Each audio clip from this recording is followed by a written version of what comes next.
Allora, rieccoci insieme, ringraziamo, ci ha raggiunto anche, come avevo detto, la past president provincia di Venezia, Francesca Zaccariotto, grazie di essere qui con noi.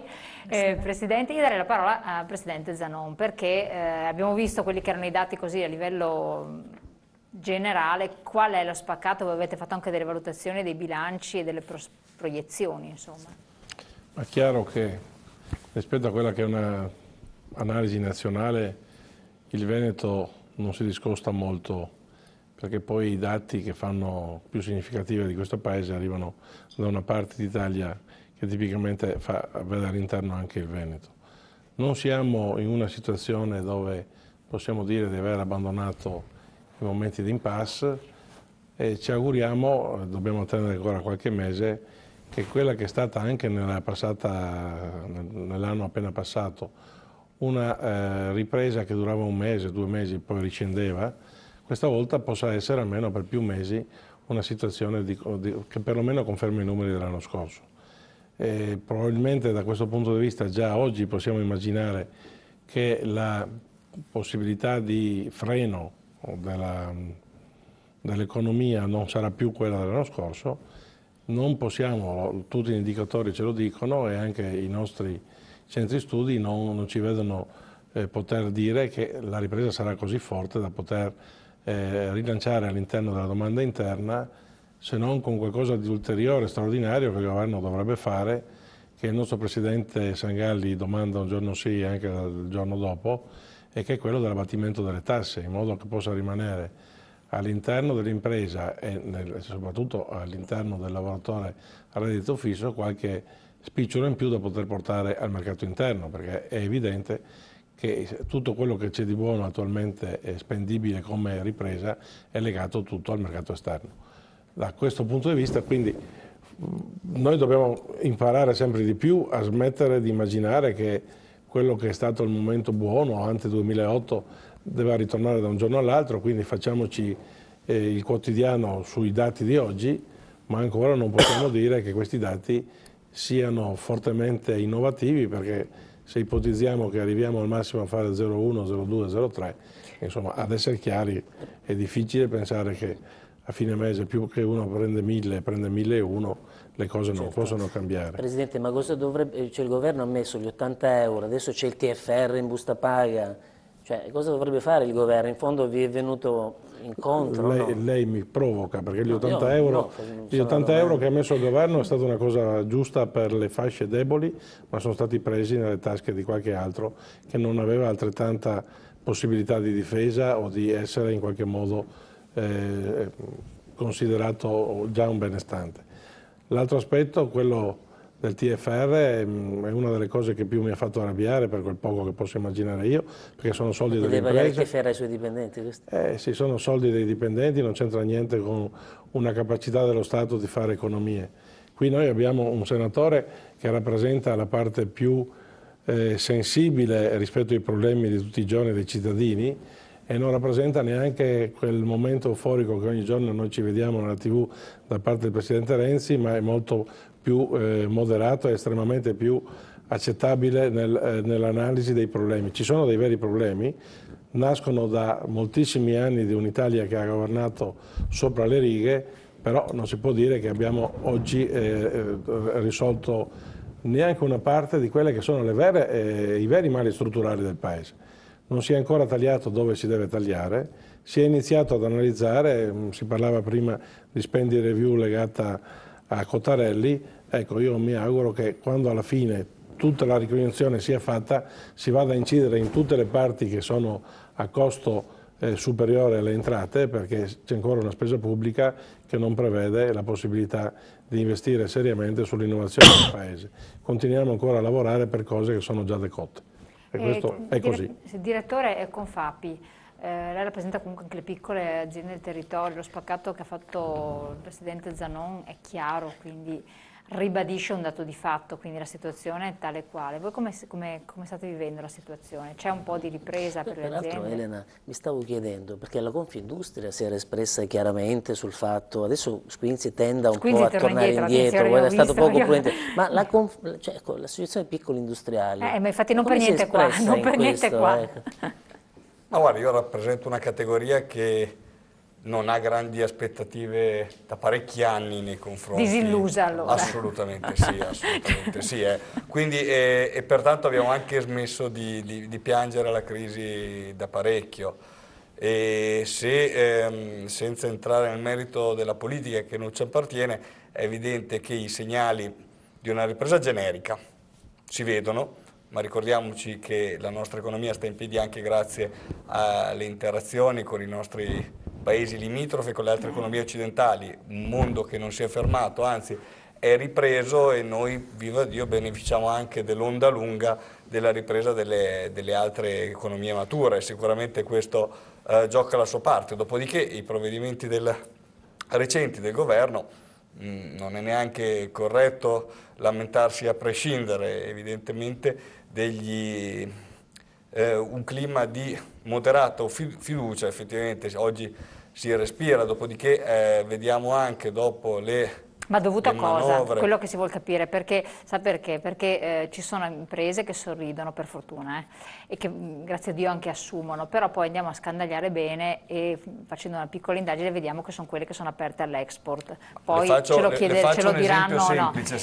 Io Confcommercio invece, vediamo l'espressione di Zanon, non ride quali tanto. sono gli elementi che hanno portato al successo? Si sanno, ecco, quali sono le esplicitiamo per il pubblico? Dividiamo un po' le questioni perché sennò la partita risulta essere troppo generica. Se vogliamo dare qualche esempio, è evidente che gli incentivi per gli sgravi per le nuove assunzioni legate anche con l'introduzione del contratto a tutele crescenti e non quindi la sono riforma, strumenti che in quanto tale generano lavoro. Questo parte il Però 1° marzo, aiuta. non ha niente a che vedere con la ripresa che c'è stata, parte il 1° marzo. Lei mi chiede oggi che aria si respira e io le rispondo su questo tema. E non sono strumenti che generano lavoro, però sicuramente per chi è nelle condizioni di operare aiuta e crea anche un incentivo dovrebbe in più. Aiutare, dovrebbe aiutare e crea un incentivo in più a muoversi. Dopodiché chi sta meglio e soprattutto in un'ottica, in un arco temporale un po' più largo, è evidente chi riesce a interagire meglio con le opportunità che si celano nei mercati meno asfittici rispetto a quello interno, che concordo ovviamente con quello che dice la Confcommercio. È evidente che il mercato interno per un'economia sana deve comunque ripartire. Le posso fare una domanda? Sia gentile. Allora, prego. Quando avevamo la lira, svalutavamo la lira, eravamo più competitivi in ambito internazionale, i consumi interni erano alti e quindi non c'era il problema della deflazione. Adesso i consumi sono bassi. Ora abbiamo svalutato, è chiaro che l'euro vale meno del dollaro, il petrolio è quello che è. Ecco, non pensa che sono questi gli elementi che hanno portato a questa leggera novità positiva? Ecco, non pensa che siano questi gli elementi che portano le imprese a essere più competitive? È una domanda che le faccio. Ma guardi, se lei mi chiede se il nostro sistema ha bisogno di guadagnare competitività e se questo incide sulla competitività del sistema, sono d'accordo. Noi ci aspettiamo che questa liquidità immessa dalla banca centrale evidentemente arrivi anche alle imprese, e questo i primi segnali stanno già arrivando, mi creda, i primi segnali già li vediamo. Detto questo, il gioco della svalutazione è un sistema che aiuta l'export, indubbiamente aiuta l'export, ma ha poco a che vedere con la competitività delle aziende. La competitività delle aziende si fa creando all'interno delle aziende stesse valore aggiunto in termini di professionalità, in termini di innovazione tecnologica, e su questo bisogna lavorare ancora molto. Noi viviamo in un'economia prima di passare, poi le darò ancora la parola, intanto prego. Volevo chiedere solo questo: se lei potesse interagire direttamente con il governo, aveva un rappresentante, il senatore, appunto, anche se molto cauto e moderato rispetto agli entusiasmi del Presidente del Consiglio, che cosa, a nome degli imprenditori che rappresenta, che cosa sa che loro chiederebbero? Riforme strutturali serie, tipo non che siano poco serie quello che sta facendo, però oggi continuiamo a vedere misure spot, defiscalizzazioni, quant'altro, interventi che vanno in qualche misura a mettere una pezza sul buco. Cioè sono ingiuste come indicativamente, assolutamente sì, però il tema è le grandi riforme che ci aspettiamo che rimettano in moto il Paese, a partire da una grande riforma seria della pubblica amministrazione. È evidente che è un grandissimo segnale, per non parlare della politica, perché oggi abbiamo bisogno anche di segnali positivi per gli imprenditori, che si sentono, come sempre, quelli che pagano il conto di tutto quello che ne sta sopra. E dopo alla fine sotto ci sono i cittadini che ne pagano un altro di conto. Dopo do la parola anche a lei, però lei è un amministratore locale come anche la dottoressa Zaccariotto, per cui vi interpello dopo alla fine perché avete il territorio. De Franceschi rappresenta un aggregato di imprenditori, che cosa ha da dire a questo riguardo? Voi come state? Lo stato di salute? C'è febbre o no? A questo riguardo io dico, ogni giorno contatto imprenditori, piccole e medie imprese, e vedo che c'è una voglia da parte dell'imprenditore di riprendersi quello che lui ha saputo avere anche grazie a quell'export che è stato comprato dalla pubblica amministrazione con la svalutazione della lira. Tuttavia lo trovo determinato ad andare all'estero, ma nello stesso tempo non sa bene che cosa voglia dire andare all'estero, perché, come diceva appunto il dottor D'Onofrio, ci vuole preparazione, ci vuole un'attenzione sul patrimonio. L'unico patrimonio di un'azienda per me sono le persone, e su di loro bisogna sicuramente investire. I consumi auspichiamo che riprendano, ma dobbiamo pensare che il nostro governo debba pensare alle partite IVA, cosa che non è che stia dando una grande dimostrazione. È intervenuto per correggere quell'errore. Le assunzioni però. Le partite IVA, diciamo anche che... le partite IVA adesso col mille proroghe è stato rivisto un po'. È stato rimesso il 5%, anziché del forfettario al 5% di più di così. Stiamo a vedere gli effetti, perché se non sono preparato per andare all'estero a livello di infrastruttura, di capacità di competizione, capacità di gestire strumenti atti a comunicare il Made in Italy non è uno scherzo. Non è semplice dire come Made in Italy il mio è più buono. Dobbiamo dimostrare, saper comunicare quello che noi facciamo all'interno del nostro prodotto. È vero che ci vogliono strumenti, ci vuole preparazione, e le associazioni di categoria in questo caso ci dovrebbero aiutare. A volte trovo l'imprenditore invece che ha una voglia. Da me si aspetta, o come consulente o come partner, gli interessa solo una parola: fare business. O lui vende e vede il futuro, se non vende possono esserci questi incentivi sicuramente, forse lo rincuorano, però ha bisogno di una risposta e di una sensazione pronta. Per esempio, che cosa dovrebbe essere ulteriormente a quello che si è preannunciato, messo a disposizione? Perché si è parlato di riduzione dei costi della pubblica amministrazione, che è una piaga enorme, sostegno. Ecco, che cosa dovrebbe, come imprenditore che è rivolto all'estero, che cosa dovrebbe fare la politica, il governo, che misure dovrebbero essere messe a disposizione? Ma il governo dovrebbe comunque dimostrare anche un certo tipo di determinazione di aiutare questa imprenditoria. Perché è vero che se non superiamo certi parametri abbiamo 12 milioni miliardi.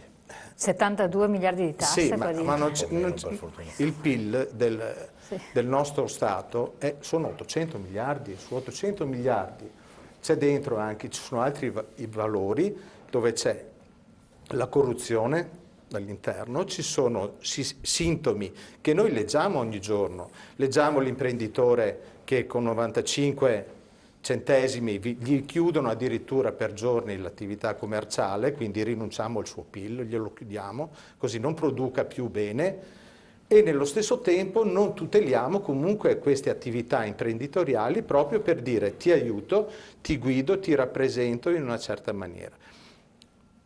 Il business lo si costruisce mettendosi a fianco e dicendo: tu cosa fai? E ti porto in quella situazione dove le relazioni consolari, le relazioni pubbliche ti portano a consolidare da subito quell'economia che l'Italia è ricca, e la PMI è nella testimonianza, che è quell'economia piccola del piccolo paese fatta sotto il campanile, che riuscirà sicuramente a competere con quella grande economia certe volte quando parliamo della grande mela.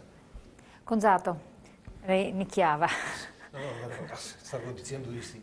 No, una battuta, per quanto riguarda l'estero io mi soffermerei, perché come ben diceva Zanoga che parlava della domanda interna, volevo così sottolineare 3 aspetti per quanto riguarda l'estero. Allora, il primo è vero, gli imprenditori cercano il business e quindi, come diceva alla fine è concretezza.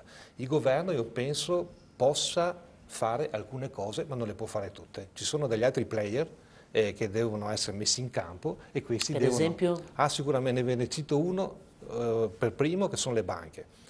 Noi abbiamo un lavoro all'estero, così cito anche la nostra esperienza. Il sistema bancario nostro dovrebbe cercare in qualche maniera di uscire dalla situazione di concedere finanziamenti, ma quello di partecipare in qualità di partner con un processo di industrializzazione. Quindi vediamo se capisco. Sì. Quindi, visto che questo margine di miglioramento, che è evidente comunque, obiettivamente evidente, seppur lieve c'è, deriva dal fatto che c'è un export che è aumentato, perché noi abbiamo imprese che sono in grado di poter vendere all'estero. Lei dice bisogna investire su fare in modo che queste imprese possano essere sostenute. Uno è quello di un sostegno bancario, oppure può essere un altro. Che non è un finanziamento, però diceva che non è finanziamento. Sì, un sostegno, non parlavo di finanziamento. Certo. Oppure per esempio potrebbe essere anche un discorso di partnership, di spendere della politica a favore delle imprese con i paesi stranieri. Ecco, ma lei nella legge di stabilità ha visto queste notizie? Ma io queste notizie non le ho viste nella legge di stabilità e ammetto che non sono neanche letta tutta, quindi non vorrei su questo fare affermazioni fuori luogo. Dico però questo, che per quanto riguarda il sistema bancario, il salto di qualità che deve fare, io adesso non voglio fare i nomi delle banche con le quali lavoriamo, ma sappiamo tutti sono 3 banche insomma, nel sistema italiano.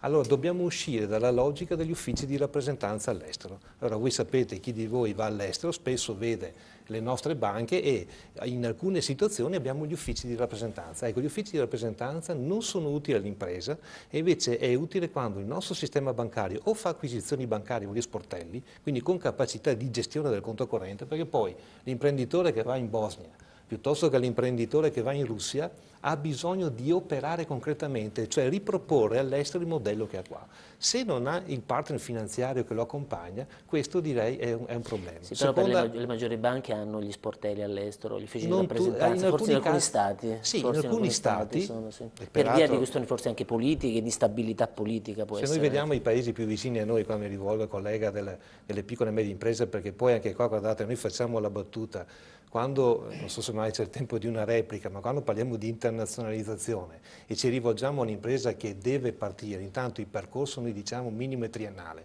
non succede niente il giorno dopo.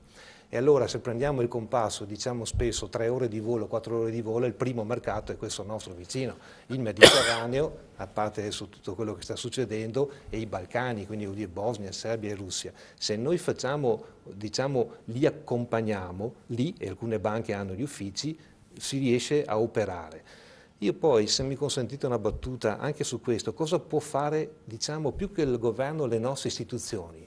Partecipare in maniera forte negli organismi internazionali, perché quando a me capita di essere in Egitto piuttosto che in altre parti abbiamo, non so, le Banca Mondiale e altri enti dove... È una specie di lobby, dobbiamo fare lobby, questo lo dicevo prima, oltre al sostegno delle banche, riuscire a fare lobby all'estero, investire risorse in attività di questo tipo. In Commissione Europea, quando passano alcune leggi, io apro e chiudo la parentesi sul Made in Italy, sull'Italian Sounding, che dobbiamo tutelare il nostro parmigiano a New York piuttosto che un'altra parte. Allora, se noi riusciamo in qualche modo a essere presenti in quelle sedi dove purtroppo vengono decise cose che poi toccano le nostre imprese, beh, probabilmente facciamo un servizio. Una terza considerazione, però qua mi rivolgo a Santini, ma non è che può fare i miracoli neanche lui, e ho paura nessuno che vada al governo, ma gli imprenditori hanno bisogno di una cosa. Guardate, dico una cosa che magari è fuori moda. Prima ancora dell'abbassamento delle tasse c'è la semplificazione normativa, perché guardate che un imprenditore dal mattino alla sera è coinvolto in uno stillicidio di adempimenti e non avendo nemmeno la certezza poi di farli giusti. L'altro giorno